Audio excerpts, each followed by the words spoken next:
everyone. Hi. My name is Cynthia. Previously, I do French. This number was requesting us to find the magnitude and direction of the resultant force on a regular hexagon that has 3 newtons, 9 newtons, 5 newtons, 7 newtons, 1 newton, and 4 newtons. And we had to arrange them according to the letters that are given us. They told us PQ was 9 newtons, QR was 5 newtons, RS was 7 newtons, ST was 3 newtons, TU 1 newton, and GP 4 newtons. So if it's a hexagon, how do we find the angle? Okay, from what we learned in S1, exterior angle is equal to 360 out of the number of sides. And since there are 6 sides of the hexagon, we find the exterior angle, which is 60 degrees. So exterior here is 60 degrees. So we start resolving. In the positive y direction, this one, we resolve 7 sine 60, because it's going 7 sine 60 plus 5 sine 60. We are resolving to the y-axis. 5 sine 60 minus 4 sine 60. Because it's in a negative direction, it becomes a negative. And then also one is in a negative direction when we resolve, so it becomes a negative. 1 sine 60 degrees. When you calculate, you get this answer. I think I don't get you. What is the question about? We are resolving forces. That must us to find the magnitude and direction in a regular hexagon having these forces. Okay, how you're finding the sine 60? Okay. Since we are resolving the y-axis, you come and put here the y. And this is your x-axis, this is your y-axis. So when you resolve y to the y-axis, you're going to use 5 sine 60. Oh, okay. And the same applies here. You also put your y direction here, and you say 7 sine 60. You put here like that. Okay. And then this is the answer you get. Then for the positive x-axis, so we are resolving according to this x-axis. And it's already here 9 newtons, so we write 9. Then this one is in the opposite direction. Opposite direction, so it's a negative 3, minus 3, plus here. When we are going to resolve it in the x direction, it will be 4 cos 60 plus, in the positive direction, x-axis in the positive direction of 5 newtons, it is 5 cos 60 minus 7 cos 60 minus 1 cos 60. And this is what we get. And the resultant force is equal to x squared, the square root of x squared plus y squared. And this is our answer that we get for the resultant force. Then the resultant force will act on this. Okay, since we've got in the x direction, the positive x direction, it is 6.5 newtons, and in the y direction, it's 6.0622 newtons. And therefore, our resultant force will be acting this side because this is going like this. So our resultant force acts that side. And tan theta, tan of this angle is equal to opposite over adjacent, which is this. Theta is equal to tan inverse of that, and you get 43 degrees. So the magnitude, you see that the magnitude is of 8.882 newtons at an angle of 43 degrees to the positive x direction, x-axis. Sorry. And then we have this argument of the question. They asked us to find, okay, they asked us what is the distance where the result, okay, what is the distance from P where the resultant force acts on this line of PQ. The distance from P where the resultant line acts. And the resultant line acts like, you just come, because since they told us to put it along this PQ, you just put it anywhere around the line PQ.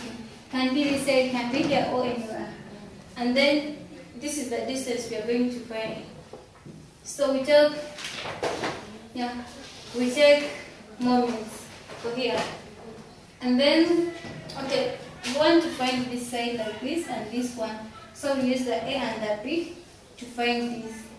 So when you're going to find moments, generally on this resultant body, you're going to say moments of the resultant at P, moments of this resultant force is equal to the sum of the moments of all the forces of from P. This one, all these forces from this P, taking moments from this P, will be all equal to the moments of the resultant from P. So we come here and we say, we take the Y.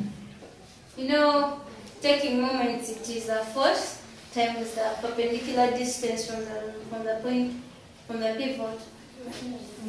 And then the moments of the resultant here, we take the Y direction, the Y component of the resultant, and the Y component is this of the resultant. So it's going to be equal to 6.0622 times this distance that we want to find from P.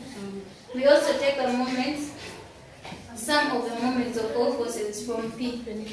So this one is going to be, you know, we are taking force times the perpendicular distance from P. So this one will be 5. Okay, we resolve it to this, to the Y direction, so that we have the perpendicular distance. So it will be 5 sine 60 times the perpendicular distance. Since they gave us that all this regular hexagon has 2 meters in all the sides. So this is 2, this is 2, this is 2, this is 2, and this is also 2. Meaning that when we take moments from here, this is going to be 5 sine 60 times the perpendicular distance, which is 2. Then plus 7. When we come here, 7, it will be 7 sine 61 to take the perpendicular distance. So we'll have to resolve it like this in order to get the perpendicular distance. And this will be 7 sine 60 times the perpendicular distance, which is 3. Because this is going to be, when we resolve it like this is going to be a line up to down here. You see? And this distance, this little distance from this, because this one is only 2. So this small distance, we get it from the cos 60 is equal to this opposite over this. I mean, cos 60 is equal to opposite over adjacent.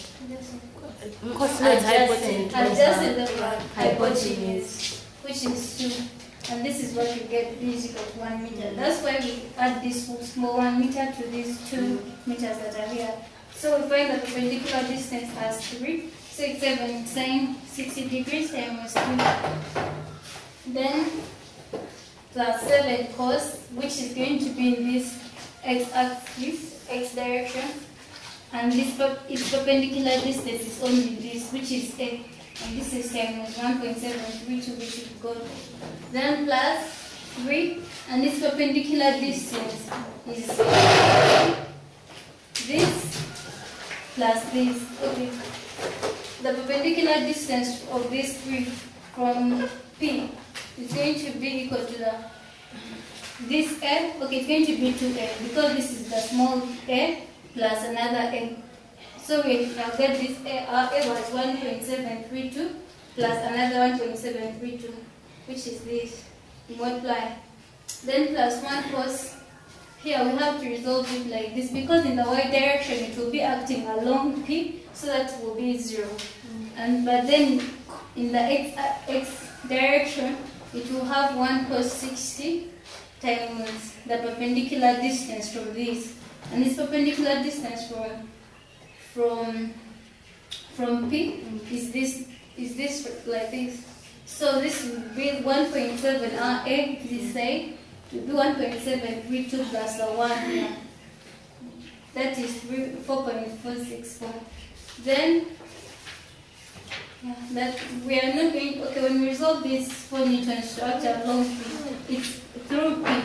Positive and the x and y is all through P. So that one is 0. That's why we're not taking that 4. And when we continue here, we get this is our answer. So our distance is 7.51 meters. Line of action of the resultant is cuts PQ 7.51 meters from P. Thank you.